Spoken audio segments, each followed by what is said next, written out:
నమస్తే, welcome to Aadya media. నేను మీ స్వర్ణ. ప్రస్తుతం మనతో పాటు ఉన్నారు సినీ క్రిటిక్ విజ్ఞాన్ గారు. హలో విజ్ఞాన్ గారు. ఆదిపురుషు రిలీజ్ డేట్ దగ్గర పడే కొలది విమర్శలు వివాదాలు కూడా అంతే పెద్ద ఎత్తున లేస్తున్నాయని చెప్పొచ్చు. ఒక పక్క ప్రభాస్ గారు చెప్తున్నారు, డబ్బింగ్ చెప్పినప్పుడు నేను చూశాను, ఫుల్ సినిమా అంతా మీరు వెండి తెర మీద చూసినప్పుడు ఖచ్చితంగా మీకు నచ్చుతుంది, ఒకవేళ మీకు ఏదైనా నచ్చకపోతే చెప్పండి మార్చుతాము అని ఇలా రకరకాలుగా వీళ్ళు చెప్తూ ఉన్నప్పటికీ ఒక పోస్టర్ రిలీజ్ అయిందంటే ఒక వివాదం తలెత్తుతోంది. కొత్తగా మళ్ళీ నేను ఒక పోస్టర్ వచ్చింది, దానికి సంబంధించి కూడా ఒక వివాదం వస్తుంది.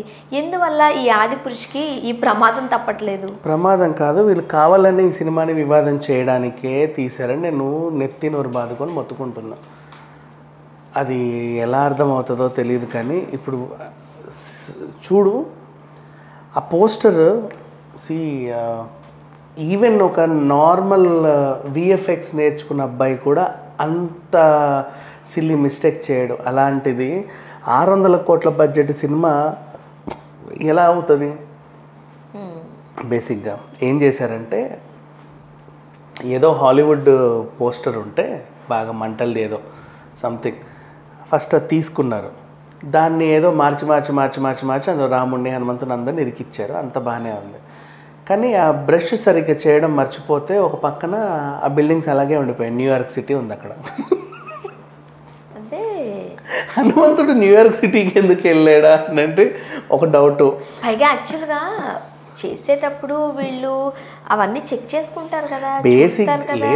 బేసిక్గా అది తీసుకుంటారు, ఒక ప్లేన్ ఎంప్టీ ఫ్రేమ్, దాంట్లో నువ్వు క్రియేషన్ చేస్తే అది క్రియేటివిటీ, రైట్? కొంతమంది ఏం చేస్తారు, వేరే పోస్టర్స్ తీసుకొని వాటిని చిన్న చిన్న రబ్ చేసుకుంటూ, అంటే వాళ్ళకి కావాల్సిన అగ్గియో బుగ్గియో ఏదో అందులో ఉంటుంది, దాన్ని ఏదో చేసి చేంజ్ చేసి దీన్ని ఇంకోలా ప్రజెంట్ చేద్దామని చూస్తారు. బేసిక్ ఇది ఒక వెర్షన్. బట్ ఇక్కడ జరిగింది ఏంటంటే అంటే ఇక్కడ ఎందుకు ఇంతగా మాట్లాడుకుంటున్నారంటే, ఒక ఫ్యాన్ మేడ్ పోస్టర్స్ ఆ సినిమాని ఈ సినిమాని లింక్ పెట్టి కొత్త టైటిల్ పెట్టి రిలీజ్ చేస్తూ ఉంటారు చూడు కొంతమంది ఫ్యాన్స్. ఇప్పుడు అది ఎవరు చేస్తారు తెలుసా? డబ్బులు సరిగా పెట్టుకోలేకపోయిన వాళ్ళు రాని వాళ్ళు చేసుకుంటారు. 600 కోట్ల బడ్జెట్ ఉన్న వాళ్ళు ఒక వైట్ ఫ్రేమ్ ఎంటీ ఫ్రేమ్ తీసుకుని దాన్ని ఏదైనా చేయాలి, క్రియేటివిటీ చేసుకుంటూ రావాలి.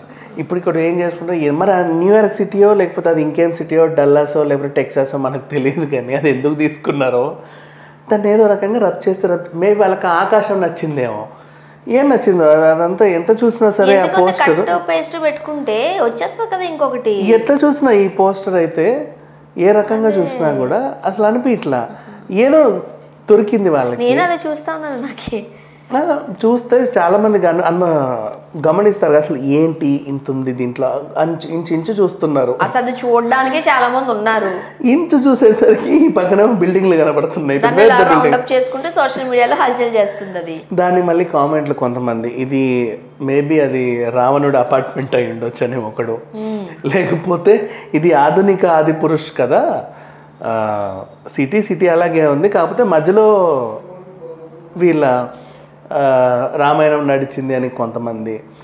అండ్ నెక్స్ట్ ఇట్లాగే అండ్ షూటింగ్ కోసం కన్వీనియంట్గా ఉంటుందని చెప్పేసి అక్కడక్కడే చేసుకున్నారు అని చెప్పేసి వాళ్ళ కాలనీలోనే షూటింగ్ పూర్తి చేశారని ఇంకొకటి.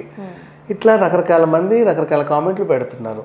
అంత అంటే ఇంత చూసుకోకుండా అయితే రిలీజ్ ఎవరు చేయరు. అండ్ మళ్ళీ చూస్తే అది పోనీ ఎవరన్నా బయట పోస్టర్ అంటే ఇట్స్ అన్ అఫీషియల్ పోస్టర్, వాళ్ళు ఏదో చెప్పాలనుకున్నాం. ఆఫీసులో ఉన్న దాన్ని ఎవరో దాన్ని చూసి బయటకు రివీల్ చేసింది కూడా అది అఫీషియల్ గా వాళ్ళు బయటకు పంపించిందే.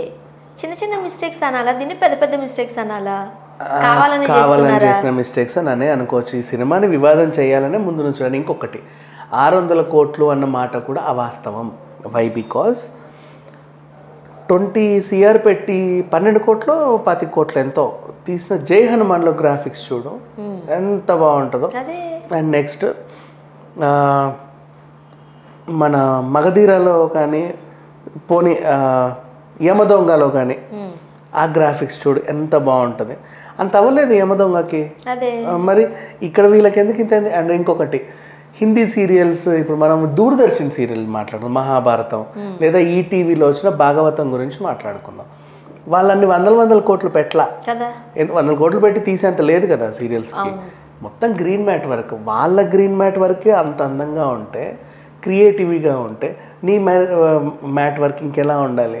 నిన్నగాక మొన్న తీసిన బాపు రామాయణం కూడా బాపు ఏం చేస్తాడంటే ముందు మొత్తం బొమ్మ వేసుకుంటాడు. అవును, స్కెచ్ చేస్తారైనా స్కెచ్ చేస్తారట. వేసిన తర్వాత నాకు ఈ ఫ్రేమ్ కావాలి అంటారు.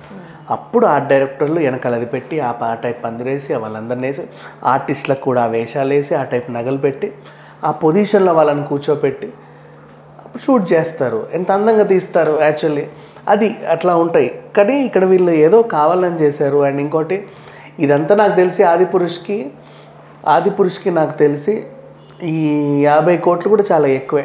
మోస్ట్లీ ఇలా రెమ్యునరేషన్లు ఎక్కువైతాయి కానీ ఈ వర్క్ అయితే మాత్రం జీరో అసలు. యాక్చువల్గా ఇలాంటి సినిమాలకి గ్రాఫిక్స్, సెట్టింగ్స్, లొకేషన్సే ఇంపార్టెంట్. అండ్ ఆ తర్వాత మనం చూసుకున్నట్లయితే వాళ్ళ గెటప్స్ కదా. అండ్ నెక్స్ట్ ప్రతి దాంట్లోనే ఫెయిల్ అవుతున్నట్లుగా గెటప్స్ లో పెద్ద ప్రాబ్లం అయిపోయింది.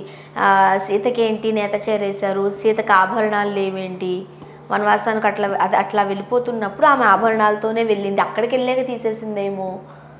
ఓకే, లేదు రాముడికి మీసాలు ఉన్నాయి, గడ్డాలు ఉన్నాయి ఏంటి. దానికి చెప్పాలా ఎందుకు ఫైర్ అవుతున్నారంటే నువ్వు రాముడి క్యారెక్టర్ ఎంచుకున్న నటుడు అని డబ్బింగ్ విషయంలో, ప్రభాస్ గారి డబ్బింగ్ విషయంలో కొల్లలుగా విమర్శలు వచ్చాయి తెలుగు డబ్బింగ్ లో. నువ్వు రాముడి క్యారెక్టర్ కోసం ఎంచుకున్న హీరో అదే టైంలో వేరే వేరే సినిమాలు కూడా చేస్తున్నాడు కాబట్టి మీసాలు ఉంచుకున్నాడు. మీరు దాన్ని కవర్ చేయడానికి ఇక్కడ ఆదిపురుషులో పెడితే మాకు డైజెస్ట్ అవ్వట్లేదు, రాముడి ఫీలింగ్ రావట్లేదు అని చెప్పేసి వీళ్ళు ఏదో యోధుడు బయలుదేరుతున్నట్టుందే తప్పితే రాముడు బయలుదేరుతున్నట్టు ఫీలింగ్ రావట్లేదు. అంటే డైలాగ్స్ కూడా అలానే ఉన్నాయి. ఈ వానరులందరినీ కూడా సపోర్ట్ చేస్తూ అక్కడికి వెళ్ళాలనే టైంలో బాహుబలిని చూసుకుంటున్నారు. అప్పుడు యుద్ధం చేసేటప్పుడు ఆ కాలకేయతో ఎట్లా ఇన్స్పైర్ చేస్తారు, అట్లాగా ఇన్స్పైర్ చేసే ఒక యోధుల్లాగా ఉన్నాడు కానీ శ్రీరాముళ్ళ లేరు అనేది కూడా ఒక పెద్ద వివాదంగా ఉంది. అండ్ నెక్స్ట్ ఇంకోటి మ్యాక్సిమం ఏం చేస్తారంటే ఇంచుమించు ఆ సెట్ వేసి వెనకాల గ్రీన్ మ్యాట్లు బ్లూ మ్యాట్లు వేసుకొని తర్వాత చిన్న చిన్న సీజీ వర్క్లు కంప్లీట్ చేస్తారు. ఇంచుమించు సెట్ కొంచెం వేసుకుంటారు వాళ్ళు. వీళ్ళు ఏమి వేయకుండా మొత్తం గ్రీన్ మ్యాట్లోనే తీసేసి అవి అన్నీ తెచ్చాడు అతికిచ్చేసరికి ఆ ఫీల్ కూడా పోయింది. అండ్ ఇంకొకటి ఇంతకుముందు పాతకాలంలో రాముడి వేషాలు కృష్ణుడి వేషాలు వేసే ఎవరైనా పాత్రదారు ఉంటే ఆ సినిమా అయ్యేంత వరకు వాళ్ళు నాన్ వెజ్ తినకుండా బుద్ధిగా చెప్పులు వేసుకోకుండా భూమి మీద పడుకుంటూ ఇట్లాంటి అంటే ఒక డెడికేటెడ్గా ఉండే ఆర్టిస్టులు మనం చాలా మందిని చూసాం. ఇక్కడ ఓ పక్క బాణం వేసిన రాముడు తెల్లారితే ఇంకో లొకేషన్కి వెళ్ళి గన్నుబట్టి 10 మందిని కాల్ చేస్తాడు. నెక్స్ట్ ఇంకో దగ్గరికి వెళ్ళి 2 విలన్లను నరికేస్తాడు. నెక్స్ట్ ఇంకో దగ్గరికి వెళ్ళి ఇంకేదో చేస్తాడు. ఇంకో దగ్గరికి వెళ్ళి హీరోయిన్తో రొమాన్స్ చేస్తాడు. అవన్నీ చేసిన తర్వాత మళ్ళీ ఇక్కడికి వచ్చి రాముడు పవిత్రంగా ఇట్లా వేషం వేస్తాడు. సో ఏ రకంగా చూసుకున్నా ప్రాక్టికల్గా చూసుకున్నా ఎలా చూసుకున్నా ఆదిపురుష్ మాత్రం గోదాట్లో కలిసిందని అనుకోవాలి. అయిపోయింది ఇంత దాని పరిస్థితి.